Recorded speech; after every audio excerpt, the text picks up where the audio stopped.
হযরত আবু হুরায়রা রাদিয়াল্লাহু তাআলা আনহু বলেন, আমি রাসূলুল্লাহর কাছে গেলাম, হুজুরকে গিয়ে সালাম করলাম। আল্লাহর নবী সালামের জবাব দিলেন, কিন্তু দেখতে পেলাম মুখ নড়ে, আওয়াজ বেরোলো না। কারণ কি? কাছে গিয়ে দেখি নবীজি ক্ষুধার যন্ত্রণায় কথা বলতেছেন, আওয়াজ বেরোতেছে না। এত ক্ষুধা লেগেছে আল্লাহর নবীর। 2-4 দিন চলে গেছে, খাবার নাই। রাসূলুল্লাহ সমস্ত গনিমতের মাল, যাকাত সদকার মালগুলি, খাদ্য দ্রব্যগুলি দুহাতে বিতরণ করেছেন। নিজের পেটে খাবার নাই, মানুষকে দিতেছেন। দিতে দিতে এশার নামাজ পড়ে নবীজি ঘরের মধ্যে প্রবেশ করে হযরত আয়েশা সিদ্দিকা রাদিয়াল্লাহু তাআলা আনহাকে ডেকে বলেন, আয়েশা রে, সারাদিন কষ্ট করেছি, দারুণ ক্ষুধা লেগেছে, তাড়াতাড়ি করে কিছু খাবার আমারে এনে দাও। হযরত আয়েশা হুজুরের ক্ষুধার্ত শ্রান্ত ক্লান্ত চেহারার দিকে তাকাইয়া হযরত আয়েশা কেঁদে ফেলেছেন।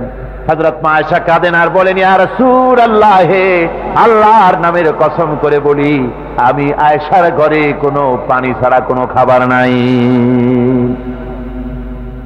এই ছিল রাসূলের আদর্শ। হাদিস শরীফে এসেছে, আল্লাহর নবী বলেন, তোমরা যদি রাষ্ট্রীয় ক্ষমতায় যাও, বাড়ি না থাকলে সরকারি খরচ একটা বাড়ি নিতে পারো। তোমার যদি যানবাহন না থাকে, সরকারি খরচে যানবাহন নিতে পারো। ছেলে মেয়ের কাপড় চোপড়, লেখাপড়া, শিক্ষা চিকিৎসার জন্য যদি না থাকে, তাহলে তুমি সরকার থেকে নিতে পারো। কিন্তু এর থেকে এক চুল পরিমাণ যদি পাও বাড়াও, সরকারের মাল জনগণের মাল, এর থেকে প্রয়োজনের বাইরে যদি তুমি নিজের জন্য নিতে থাকো, কিয়ামতের দিন আল্লাহর দরবারে চোরের কাতারে তোমারে দাঁড়ানো লাগবে। দুনিয়ায় যত সম্মান পাও না কেন, কিয়ামতে আল্লাহর দরবারে কিসের কাতারে দাঁড়াবে? চোরের কাতারে দাঁড়াতে হবে। রাসূল পাক সাল্লাল্লাহু আলাইহি ওয়াসাল্লাম এমন এক সমাজ কায়েম করেছিলেন। আমার হতাশাগ্রস্ত ছাত্ররা, যেসব ছাত্ররা সমাজতন্ত্র তোমরা করো, যারা সমাজতন্ত্র করতে হতাশাগ্রস্ত হয়েছে, এখন যাব কোথায় বলে হতাশ হয়ে গিয়েছো তোমরা, আমরা তোমাদেরকে দাওয়াত দেই, কোরআনের মাহফিল থেকে দাওয়াত দেই, ফিরে আসো। হতাশ হওয়ার কোনো কারণ নাই। লেনিন মরার, ও মরে গেছে। কার্ল মার্কস মরার, মরে গেছে, পচে গেছে, গলে গেছে, দুনিয়া থেকে শেষ হয়ে গিয়েছে। আল্লাহ নবীর নেতৃত্ব, সূর্য যতদিন উঠবে আর ডুববে, নবীজির নেতৃত্ব শেষ হবে না। ওই নেতৃত্বে আসো, রাসূলের নেতৃত্ব মেনে নাও, কোরআনের শাসন মেনে নাও, তাহলেই শান্তি পাবে তোমরা।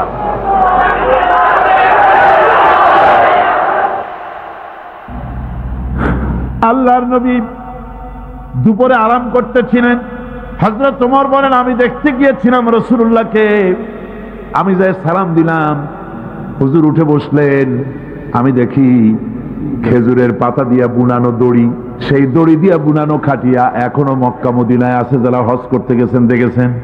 ওই দড়ি দিয়া বুনানো খাটিয়া, ওর উপরে তোশক নাই, বিছানার চাদর নাই, নিজের হাত মোবারক মাথার তলে দিয়া রাসূল শুয়ে আছেন। ওমরকে দেখে হুজুর উঠে বসলেন। ওমর বলেন, আমি রাসূলের পিঠের দিকে তাকায় দেখি দড়িগুলোর দাগ কেটে আছে। আমি সহ্য করতে পারলাম না, আমি শিশুর মতো ডুকরে কেঁদে উঠলাম, বললাম, ইয়া রাসূলুল্লাহ, এই পৃথিবীর কাফির বেঈমানেরা এত শান্তি করলো দুনিয়ায়, আর আল্লাহর হাবিবের পিঠে দড়ির দাগ বরদাস্ত করতে পারছি না। আপনি আমার অনুমতি দেন, একটা তোষক আপনার জন্য বানায় দেই। হুজুর আমার বলেন, ওমর রে শোনো, দুনিয়ায় শান্তি করার জন্য আমি আসি নাই। আমি যদি হুকুম করি উহুদ পাহাড় আমার জন্য সোনায় পরিণত হয়ে যা, উহুদ পাহাড়টা আমার জন্য সোনা হয়ে যেতে পারে। আমি দুনিয়ায় শান্তির জন্য আসি নাই, এসেছি মানবতার মুক্তির জন্য। পৃথিবীর মানুষগুলিকে বাঁচাতে এসেছি, সাদা কালো মানুষের ব্যবধান দূর করতে এসেছি। রাসূলুল্লাহ নারীর অধিকার দিলেন, সাদা কালো মানুষের ব্যবধান দূর করে দিলেন। পাহাড় সমান উঁচা সাদা কালা মানুষের অধিকারকে প্রতিষ্ঠিত করলেন, বললেন মানুষে মানুষে কোনো পার্থক্য নাই।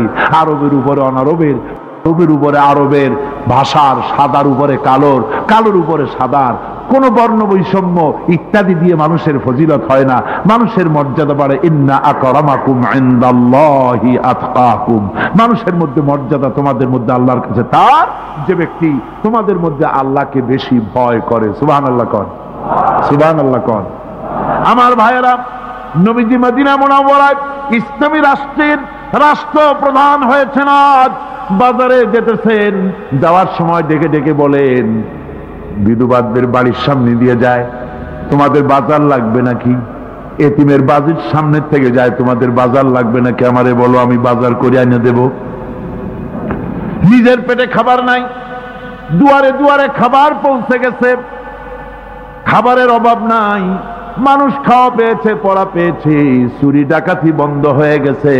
হুজুর বলেন, খায়রুল কুরুনে কারনি, সর্বশ্রেষ্ঠ যুগ আমার যুগ। সুদ বন্ধ হয়ে গেল। রাসূলুল্লাহ বললেন, সুদ আর চলবে না, হারাম। সুদ বন্ধ হয়ে গেল। হুজুর ব্যাংক চালু করে দিলেন। ব্যাংকের নাম হলো বাইতুল মাল। কি নাম হলো? এই ব্যাংক যেদিন রাসূলুল্লাহ উদ্বোধন করেন, আল্লাহর নবী বাইতুল মাল ব্যাংক উদ্বোধনের দিনে যে বক্তৃতা করলেন, বুখারীতে সেই বক্তৃতা লেখা হয়ে গেল। আল্লাহর নবী বলেন, মান তারাকা দায়নান আও দিয়ান ফালাইয়া, আমার এই রাষ্ট্রের ভিতরে কোন মানুষ যদি ঋণগ্রস্ত অবস্থায় মারা যায় আর ঋণ পরিশোধ করার মতো অর্থ যদি তার কাছে না থাকে, তাহলে তার ঋণ পরিশোধের দায়িত্ব তার বিধবা স্ত্রী আর তার এতিম বাল বাচ্চার সব দায়িত্ব আমি মুহাম্মদ সাল্লাল্লাহু আলাইহি ওয়াসাল্লাম আমার কাঁধের উপরে উঠাইয়া নিলাম। এমন সুন্দর রাষ্ট্র চালু হয়ে গেছে, মানুষ খাবার পেয়েছে, পড়ার পেয়েছে। বুড়োরা, যাদের কাজ নাই, বুড়ো মানুষ কাজ করতে পারে না, তারা বসে বসে খাবারের ব্যবস্থা হয়ে গেছে। যুবকদের চাকরি হয়ে গেছে, বেকার কেউ আর বেকার নাই, সব কাজে ব্যস্ত হয়ে গেছে, মানুষের কাছে কাজ মিলেছে। কৃষক তাদের উৎপাদিত পণ্যের সঠিক মূল্য পাচ্ছে, শ্রমিক শ্রমের মর্যাদা পাচ্ছে, শ্রমিক মর্যাদা পাচ্ছে। রাসূলুল্লাহ বলেছেন, শ্রমিক আর মালিক, মনিব আর গোলামের সম্পর্ক না, সম্পর্ক ভাই ভাই। সম্পর্ক কি? শ্রমিকের মর্যাদা রাসূলুল্লাহ এভাবে দিলেন, নিজে শ্রম দিলেন। মদিনার 8 বছর চলে যাওয়ার পর হযরত আয়েশা রাসূলুল্লাহকে দেখলেন মাজা কুজা। হযরত আয়েশা বলেন, হুজুর মাজাটা কুজা কেন? বয়সের কারণে হলো নাকি? হুজুর বলেন, না, বয়সের কারণে হয় নাই। এই মদিনার চতুর্দিকে কাফির বেঈমানেরা যখন মদিনাকে আক্রমণ করেছিল, আমি তখন মদিনার চতুর্দিকে খন্দক পরিখা খনন করেছিলাম, 3 মাইল লম্বা, 15 ফিট গভীর, 30 ফিট চওড়া।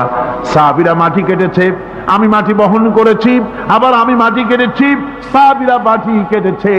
মাটি কেটে আর মাটির ঝুড়ি বহন করে করে কোমরে যে বেদনা হয়েছিল, আজ পর্যন্ত সেই বেদনা সেরে যায় নাই। এই হলো আমার রাসূল, এ হলো বিশ্ব নবী। কি নবী? সিল্লা এখন কি নবী? হযরত আবু বকর রাদিয়াল্লাহু তাআলা আনহু গুহার ভিতরে নামলেন, নেমে গুহা সাফ করে হুজুরকে ডাকলেন। হুজুর তাশরীফ ফরমালেন গুহার মধ্যে। হুজুর বলেন, আবু বকর, হেঁটে হেঁটে কষ্ট হয়ে গেছে, তুমি বসো, তোমার উরুর উপরে মাথা রেখে আমি একটু ঘুমায়ে যাই। আল্লাহর হাবিব ঘুমায় গেলেন। হযরত আবু বকর লক্ষ্য করে দেখেন চতুর্দিকে অনেকগুলি গর্ত দেখা যায়। এই গর্ত থেকে সাপ আসতে পারে, বিচ্ছু আসতে পারে মনে করে নিজের গায়ের চাদর ছিঁড়ে ছিঁড়ে গর্তগুলি বন্ধ করা শুরু করে দিলেন। কয়েকটা গর্ত বন্ধ করার মতো চাদর আর নাই, পাও দিয়ে চেপে ধরলেন। এক পাহাড়িয়া বিষধর সাপ বেরোবার জন্য চেষ্টা করে বেরোবার পথ খুঁজে না পেয়ে হযরত আবু বকরের পায়ের উপরে দংশন করেছে। বিষের যন্ত্রণায় হযরত আবু বকরের চোখ থেকে পানি দরদর করে পড়ছে। রাসূলুল্লাহর ঘুম ভেঙে গেল। আল্লাহর নবী তাকিয়ে বলেন, আবু বকর, চোখে পানি কেন? বাড়ির কথা বুঝি মনে পড়ে গেছে? হযরত আবু বকর বলেন, ইয়া রাসূলুল্লাহ, আল্লাহর নামে কসম করে বলি, যেই দিন আমি ঈমান এনেছি ওই দিন থেকে আমার মা বাপ, আমার কোলে আমার সন্তান, আমার স্ত্রী, আমার জায়গা জমি, ঘর বাড়ি, এমনকি আমার নিজের আত্মার চাইতে হুজুর আপনারে ভালোবাসি বেশি।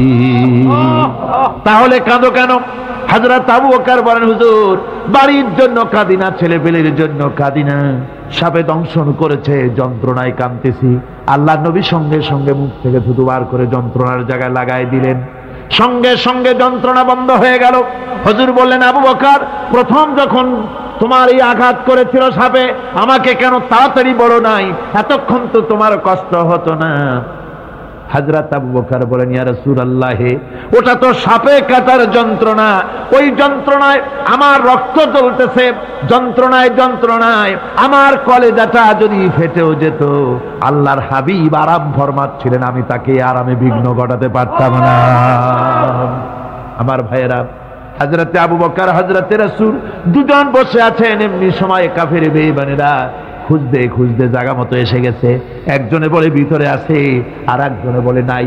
পায়ের যদি থাকবে তাহলে মাকড়সায় জাল বুনালো কি করে, পাখি ডিম পেড়ে বসে আছে কি করে, তাদের সন্দেহ হতে লাগলো। এর মধ্যে নাই, একজন বলে আছে আর একজন বলে নাই।